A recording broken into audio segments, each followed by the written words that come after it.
palavra de Deus no Salmo 42, do 1 ao 5.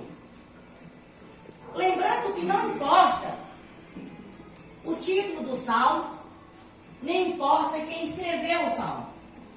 O importante é que a mensagem que o autor está passando para nós, no Salmo 42, a mensagem que ele está passando para nós é uma mensagem de alguém, uma pessoa que está afastada de Deus, está longe dos caminhos de Deus e está sofrendo muito. Vamos ler? Amém, igreja? Amém. Salmo 42. Como a corça suspira pelas correntes das águas, assim por ti, ó Deus, suspira a minha alma. A minha alma tem sede de Deus, do Deus vivo. Quando irei e me verei perante a face de Deus?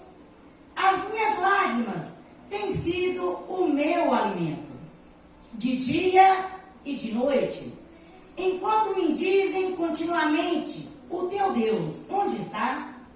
Lembro-me dessas coisas, e dentro de mim se me derrama a alma, de como passava eu com a multidão de povo e os guiava em procissão à casa de Deus, entre gritos de alegria e louvor, multidão e festa.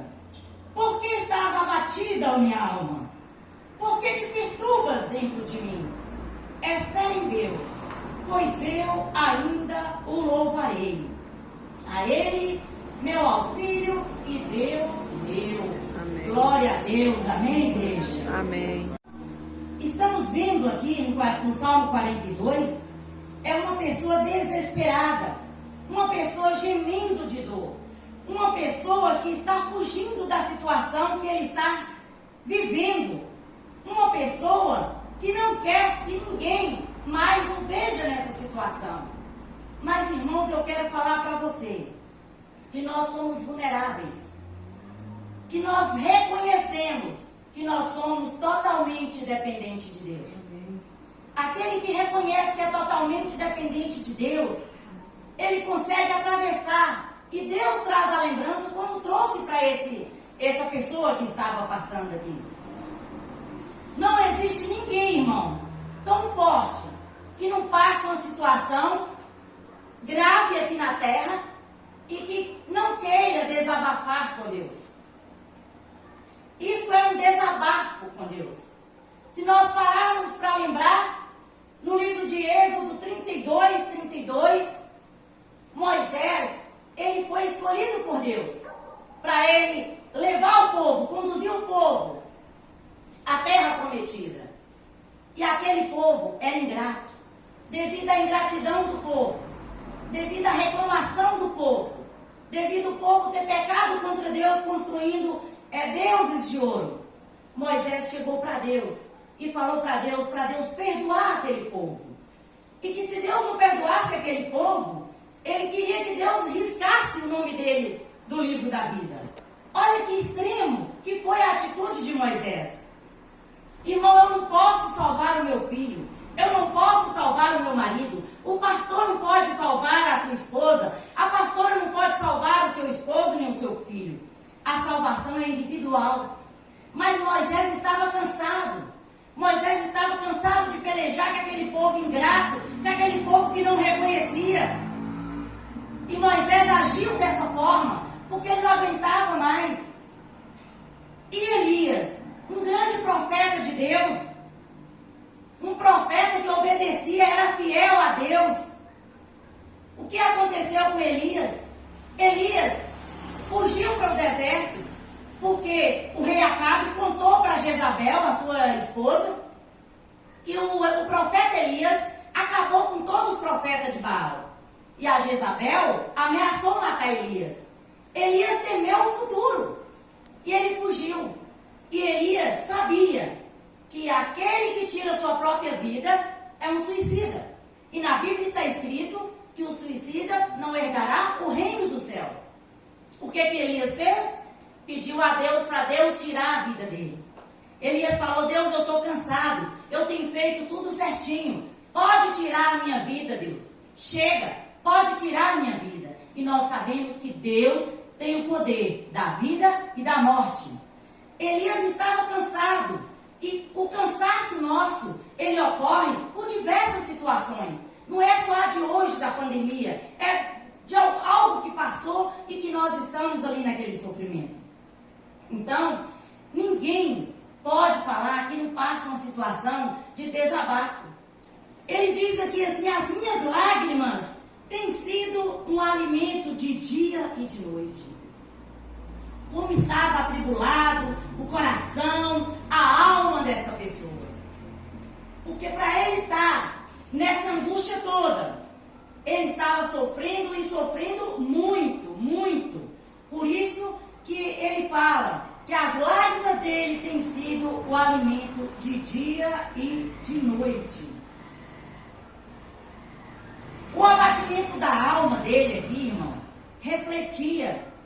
Você algum dia já acordou e olhou no espelho para você mesmo e confrontou você mesmo e falou: nossa, como eu estou feio, como eu estou feia? Já aconteceu com todo mundo, não é normal? Já aconteceu comigo mesmo. Eu acordar e achar que eu estou feia demais. Falar: meu Deus, mas aquilo era o abatimento. E refletir no rosto aquilo que eu estava sentindo no coração. Por isso que essa pessoa estava chorando desse tanto e não tinha nem apetite. E aqui diz assim: enquanto me dizem continuamente, o teu Deus onde está? Irmão, eu também fiz essa pergunta quando eu estava na minha angústia. Eu também perguntei onde estava Deus. Mas Deus, irmão, Ele não saiu de onde Ele sempre esteve. Deus, Ele está no centro. Ele é o centro. Nós é que saímos. Nós é que largamos Deus ali. Espera um pouquinho aqui, tá, Deus? Eu vou ali, vou fazer uma coisa ali e depois eu volto. Nós é que deixamos Deus em algum lugar. Nós é que temos que voltar e descobrir onde foi que nós deixamos Deus e buscá-lo. Porque Deus está num lugar que Ele sempre esteve. Amém, igreja? Amém. E ele continua dizendo assim: lembro-me dessas coisas e dentro de mim se derrama a alma. Irmão, ele sentia falta do louvor, da adoração, da multidão do povo. Ele sentia falta da casa de Deus. Ele sentia falta da nossa adoração. Ele sentia falta dessa adoração que nós fazemos a Deus. Ele sentia falta do culto. Ele sentia falta do louvor. E ele fala que ele sentia falta. Que ele sentia muita falta de congregar, de louvar, de participar do culto. Das maravilhas que Deus operava no meio dele, das festas. Do manifestar do Espírito Santo de Deus. Ele sentia falta, porque ele conhecia esse Deus vivo. Ele conhecia e ele estava afastado de Deus. E estás abatida, ó minha alma, porque se perturbas dentro de mim. Ele confrontava a própria alma. Ele confrontava a própria carne. E ele dizia: alma, por que estás abatida? Irmão, teve tempo que eu ficava assim, abatida, porque eu queria carregar algo que não era meu. Às vezes nós ficamos abatidos porque nós queremos carregar algo que não é seu. Aquilo que não é seu, você tem que entregar para Deus. Aquilo que é seu, você tem que entregar para Deus. Porque nós não vamos aguentar, nós vamos enfraquecer, porque a carne é fraca. É fraca no sentido, meu irmão, de dizer assim, ó, é tantos problemas que nós vamos acumulando. Aí a mente começa a dar um parafuso. Teve uma época que eu fiquei com a mente cansada. A minha mente estava tão cansada, tão acelerada, que quando eu ia dormir à noite, a minha mente ficava funcionando sem parar. Funcionando sem parar. Porque era muito acúmulo de problema. Eu acumulava porque eu queria, mas eu não falava: Senhor, faz a sua vontade.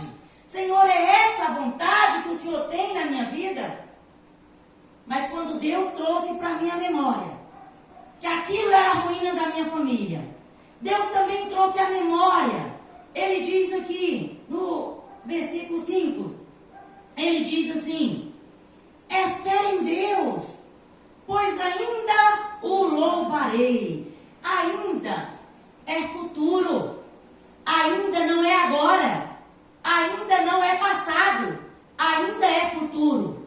Ele estava dizendo: minha alma, eu ainda louvarei a Deus, eu ainda receberei de Deus, eu ainda vou agradecer a Deus, eu ainda vou ver Deus, eu ainda, o futuro dele, ele estava dizendo que o futuro ele ia alcançar, porque ele acreditava em Deus, ele acreditava que apesar de tudo que ele estava passando, a vida dele estava resumida em Deus. Espere em Deus. Eu não sei qual é a aflição da sua alma. Eu não sei aonde você tem depositado o seu futuro. Mas eu quero dizer para você que você precisa esperar em Deus. Espere em Deus. Amém. Confie em Deus. Busque em Deus. Porque só Ele tem poder de mudar qualquer circunstância que seja. O nosso futuro depende somente de Jesus.